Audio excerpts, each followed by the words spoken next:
Añoranzas de electricistas, de Víctor Manuel Sánchez. La historia de los electricistas nos permite encontrar una trayectoria política de su presente.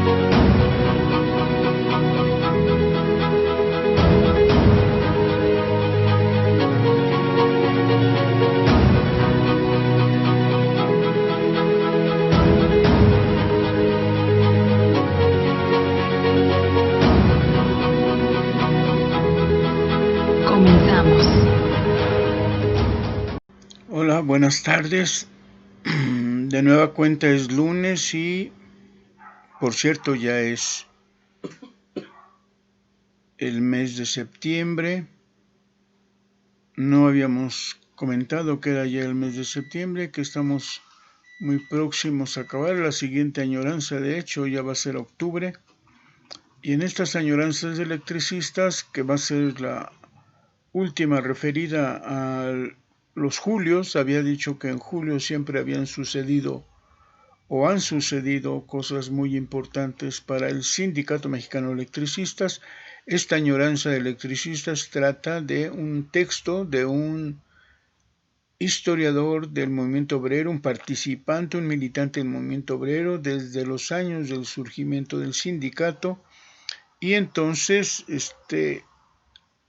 añoranza va a tratar de dos asuntos históricos, propiamente una, pues que trata del movimiento de Verónica, un movimiento que logró democratizar, volver a democratizar al Sindicato Mexicano de Electricistas, pues durante 10 largos años estuvo confinado a la decisión de un comité central, especialmente de un solo líder.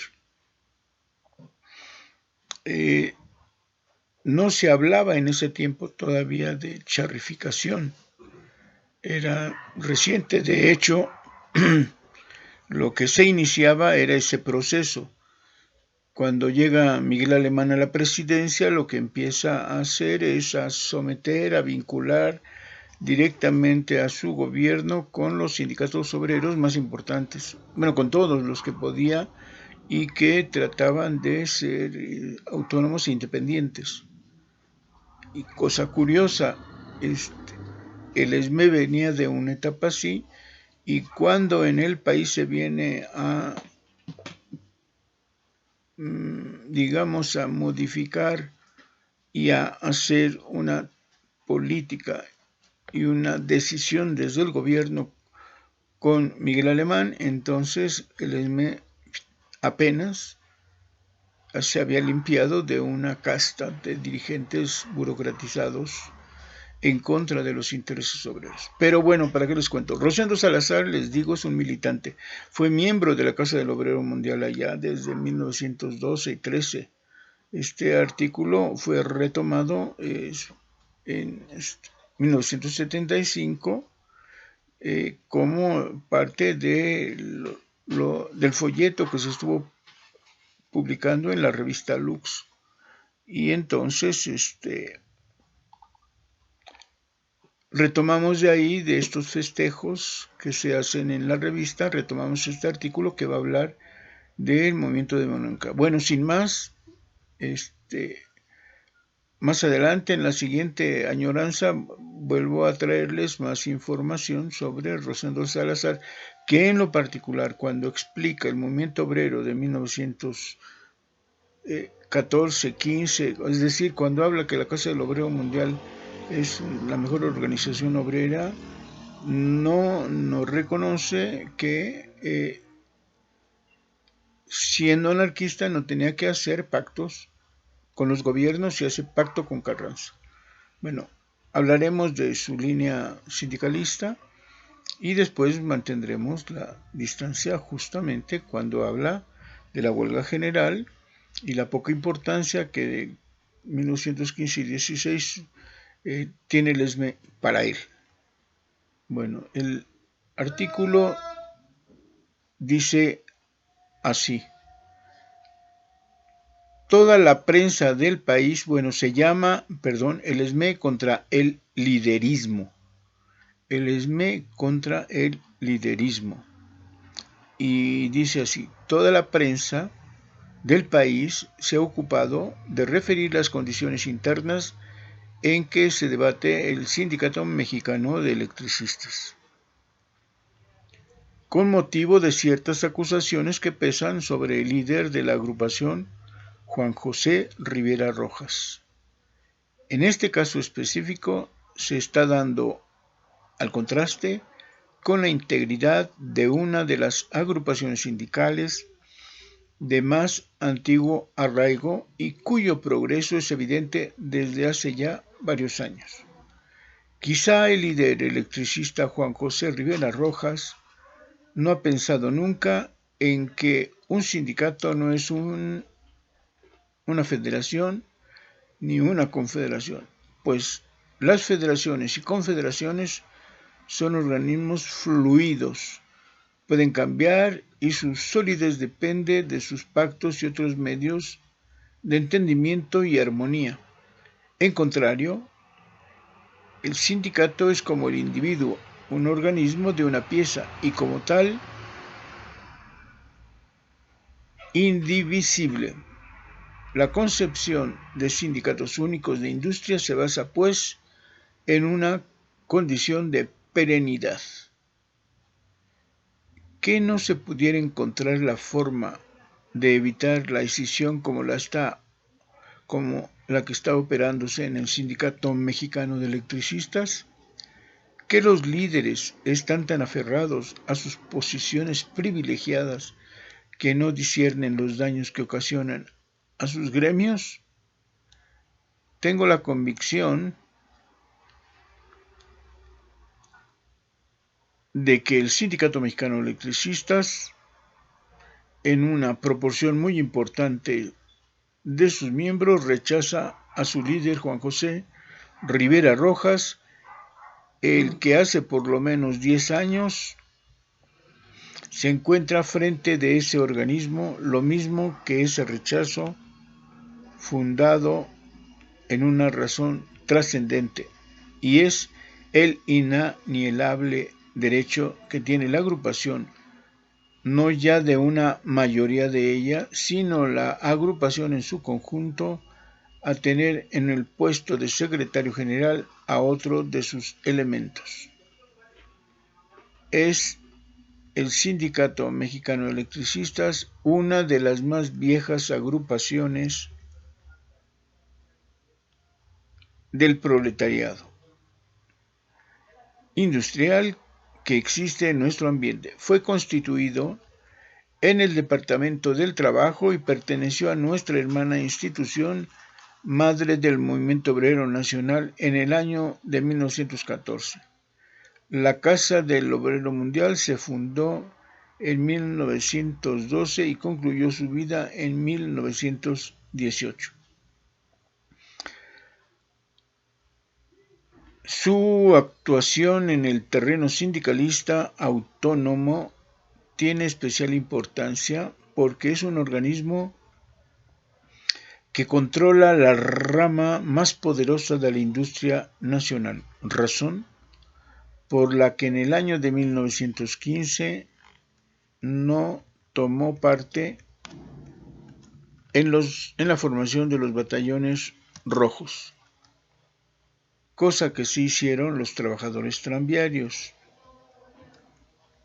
Y en el año de 1918 se declaró independiente, no tomando parte en la formación de la Confederación Regional Obrera Mexicana, ni perteneciendo ella nunca, se adhirió tampoco jamás a ninguna otra central sindical. Bueno, como vemos aquí ya él trata de lo que les comentaba, de esa alianza que tiene la Casa del Obrero Mundial, del cual dice que es la madre de todas las organizaciones obreras. Podríamos decir que sí que puede en esa parte tener razón, pero muchas de las organizaciones que se formaron en muchas razones son independientes y autónomas. la Casa del Obrero Mundial llega a tener un local que en realidad facilitan a todos los miembros de las distintas organizaciones, y en ese sentido podríamos decir forma parte, sí, porque sus locales son necesarios, indispensables para trabajar. Y la tradición de los batallones rojos, ¿no? Se crearon para combatir a Villa y Zapata. Por tanto, se define por una de las fuerzas en pugna. Eso era ya ser política. Y eso es ir contra los principios de la propia Casa del Obrero Mundial, que se fundaba como anarquista. Se le olvida esto a Rosendo Salazar. El Sindicato Mexicano de Electricistas debe, pues, conservar su homogeneidad interna a cualquier costa, aún teniendo que sacrificar intereses del movimiento obrero nacional. Su cohesión importa sobremanera a la economía, a la política y al orden del país. Por consiguiente, es un error mayúsculo que por cuestiones personales se ponga en peligro su seriedad como organización y sus méritos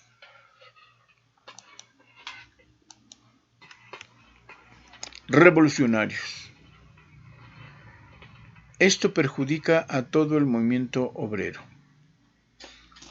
El líder Juan José Rivera Rojas, una vez que hubiere resuelto el problema que tiene pendiente con el patrón del sindicato que representa, debe cerciorarse, si es que no está ya cerciorado, de que su agrupación ya no lo tolera en el puesto de secretario general y convocar inmediatamente a una reunión para hacer y para ejercer actos sembrados de odios que lleven a sus compañeros a destrozarse entre sí, es decir, evitar las pugnas estériles. Los trabajadores tienen razón de sentirse molestos con la actuación pública de su dirigente Juan José Rivera Rojas, pues un líder obrero tiene por deber que ser honesto. La honestidad de un hombre de lucha no está reñida con su bienestar, pero cuando de la honestidad y del bienestar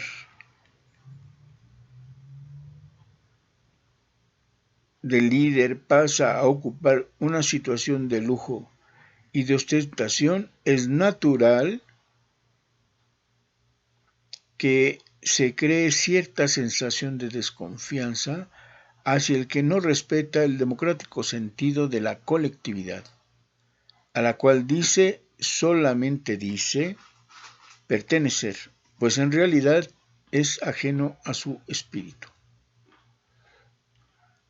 Por esa ostentación de que hizo alarde, se repudió al líder Luis Napoleón Morones, electricista y miembro del Sindicato Mexicano de Electricistas, bien que cuando fue supremo dispensador de bienes de fortuna, de rodillas ante él estuvieron Vicente Lombardo Toledano, Ricardo Treviño, Celestino Gasca y otros.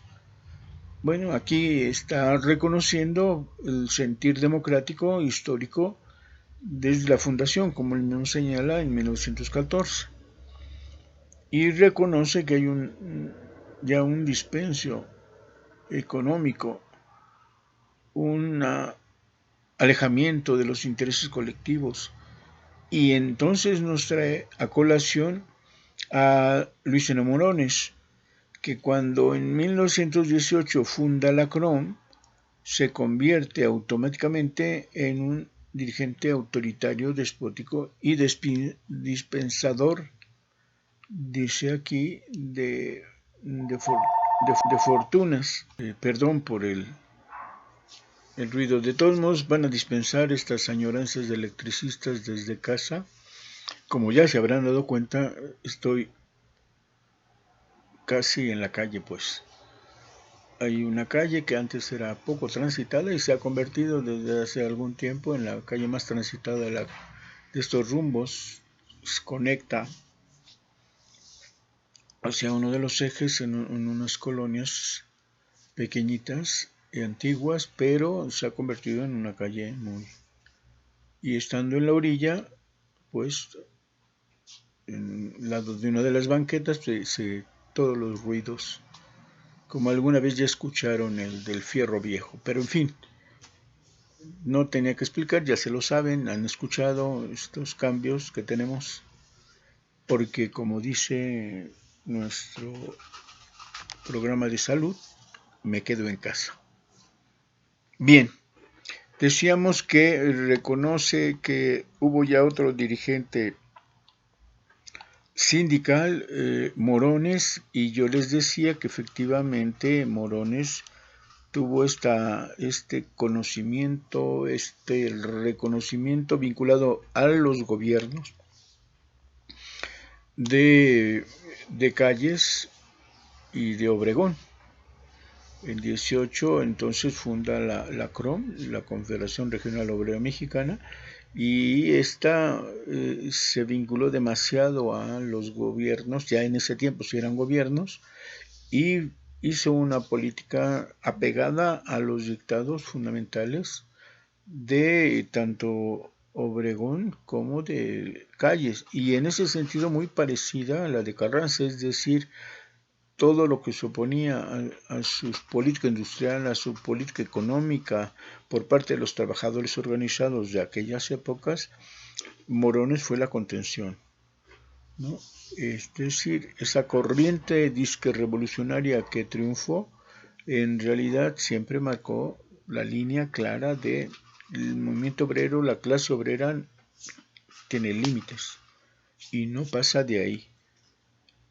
Y en este sentido, realmente Morones ya representa el primer charro sindical de importancia y el vínculo estrecho que mantiene con el gobierno, o si se quiere, con el Estado, pues Morones llegó a ser secretario de Estado de Industria, Trabajo y Comercio. Entonces, desde ahí se dictaba la política laboral, porque es industria y trabajo.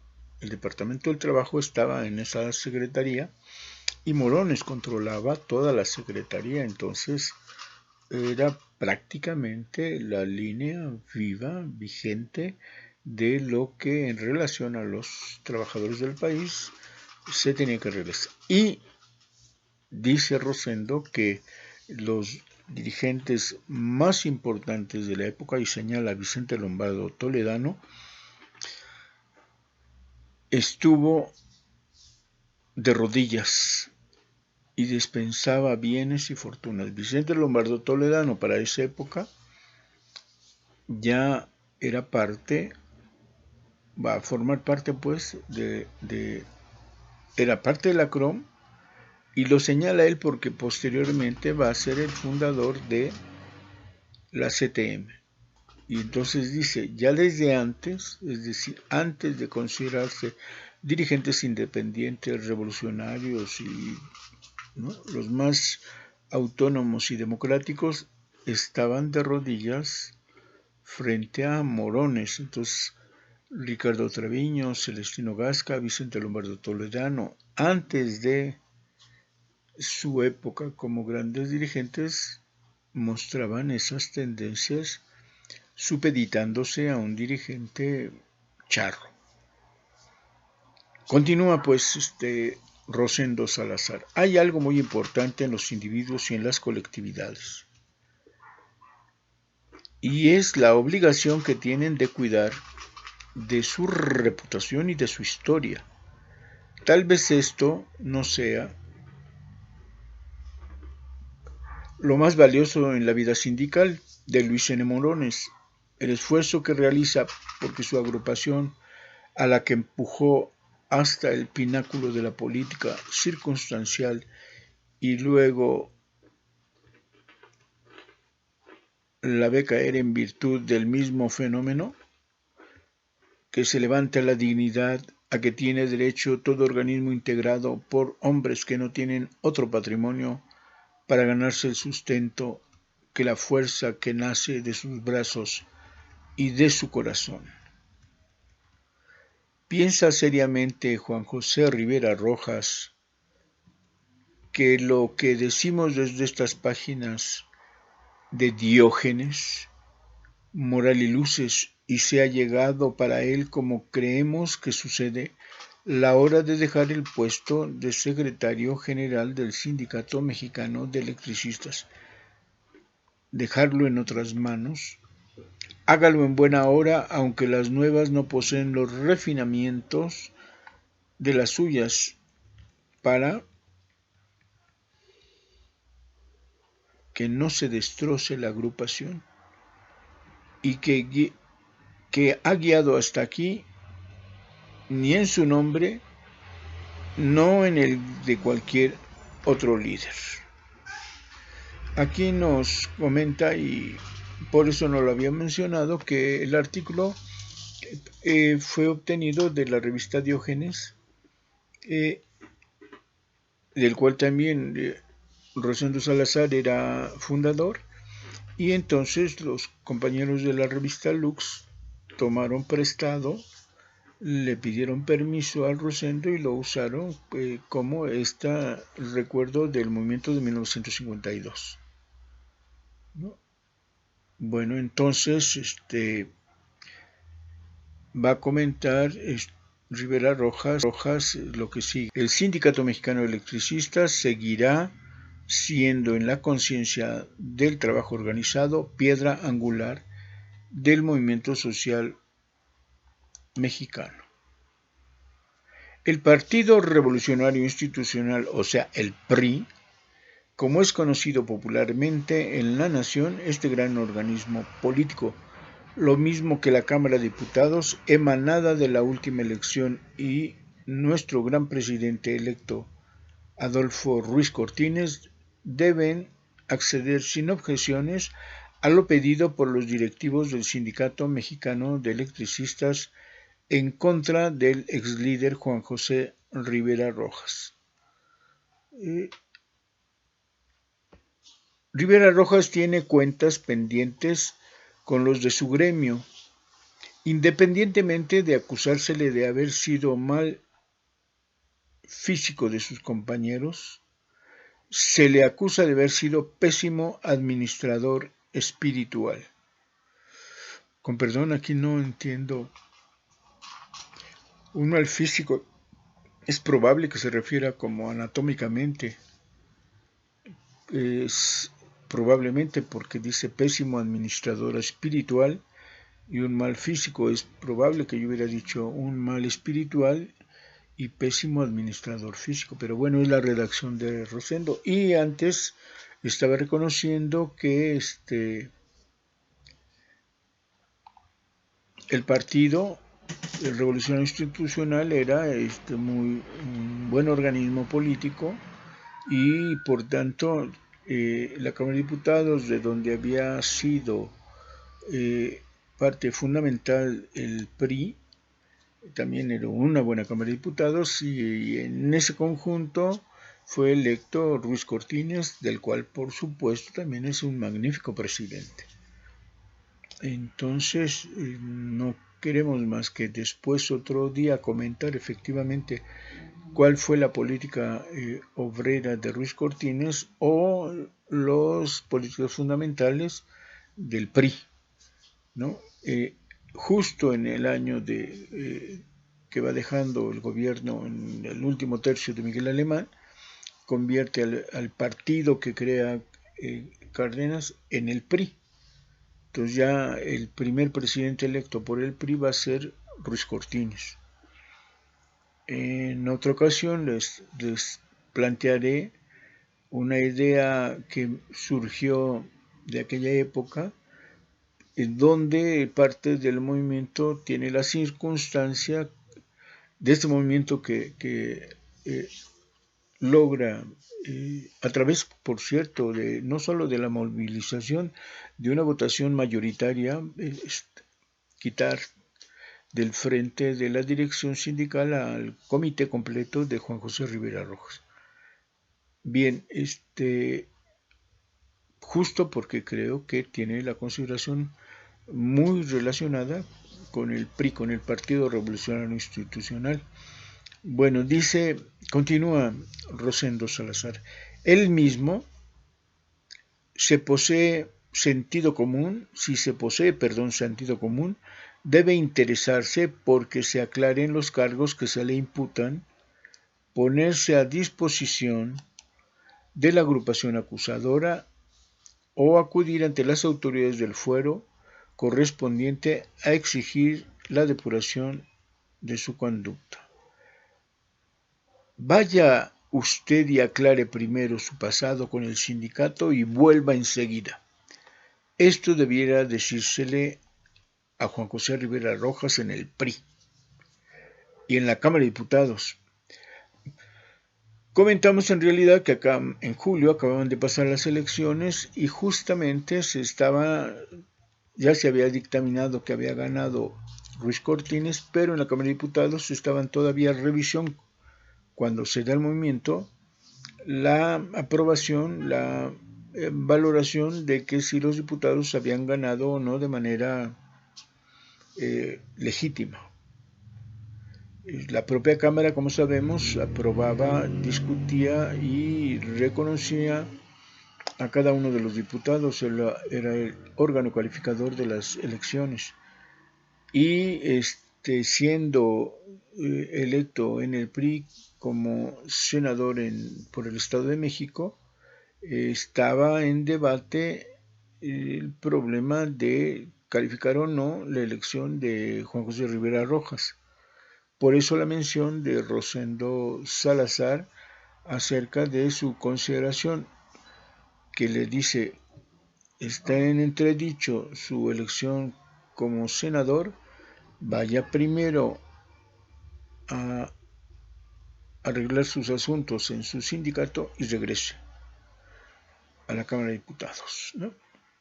Bueno, se trata, dice Rosendo Salazar, se trata de dar satisfacción a una agrupación miembro que, grande o chica, vieja o de ahora, rica o pobre, tiene derecho a pedir que su ex líder abusivo rinda un pormenor de su gestión como secretario general depuesto no por gusto, sino por haber perdido la confianza de sus compañeros. En la Cámara no puede ni debe sentarse nadie que esté acusado pública y crudamente de abusos graves.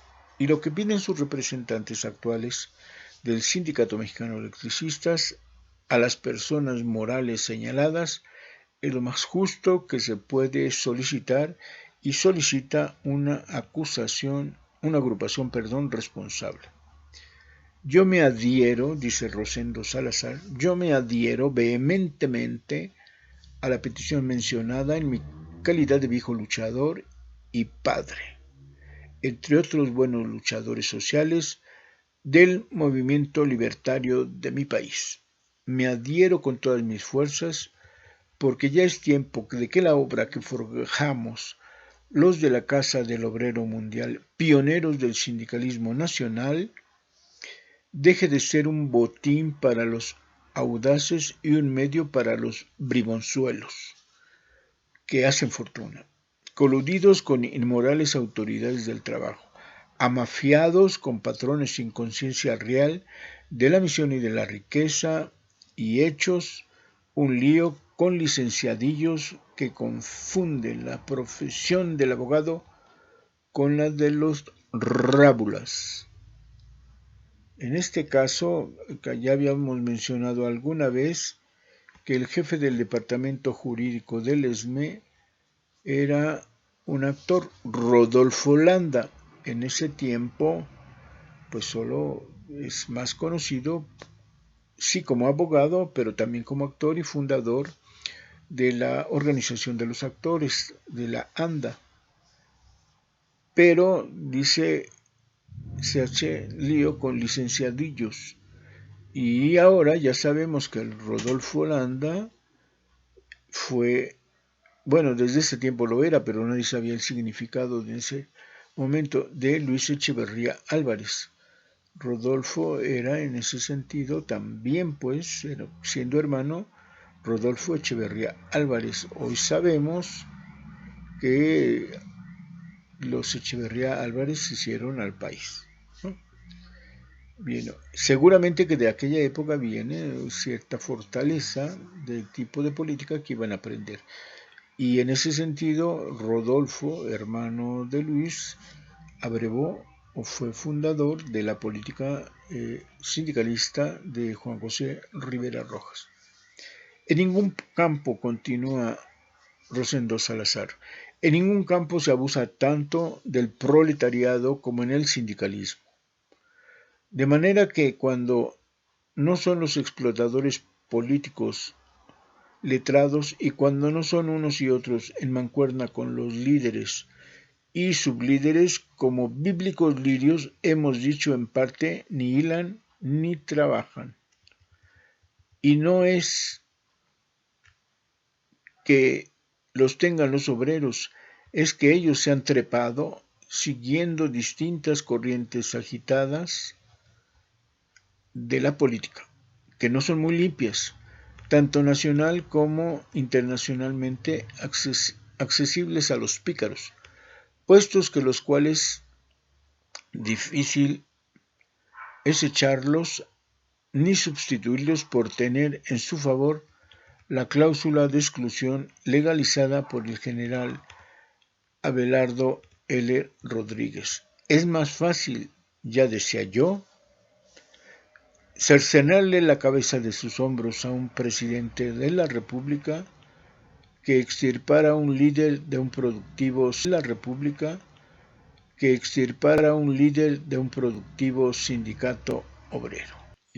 Perdón, se nos acabó el tiempo, como ha sucedido en estos añoranzas de electricistas, y continuamos para el siguiente lunes el escrito que en Diógenes escribió Rosendo Salazar sobre el movimiento de Verónica y el dirigente del comité del Sindicato Mexicano de Electricistas de 1952, de julio de 1952. Nos vemos hasta el próximo lunes en otra añoranza de electricistas. Hasta luego, buena tarde.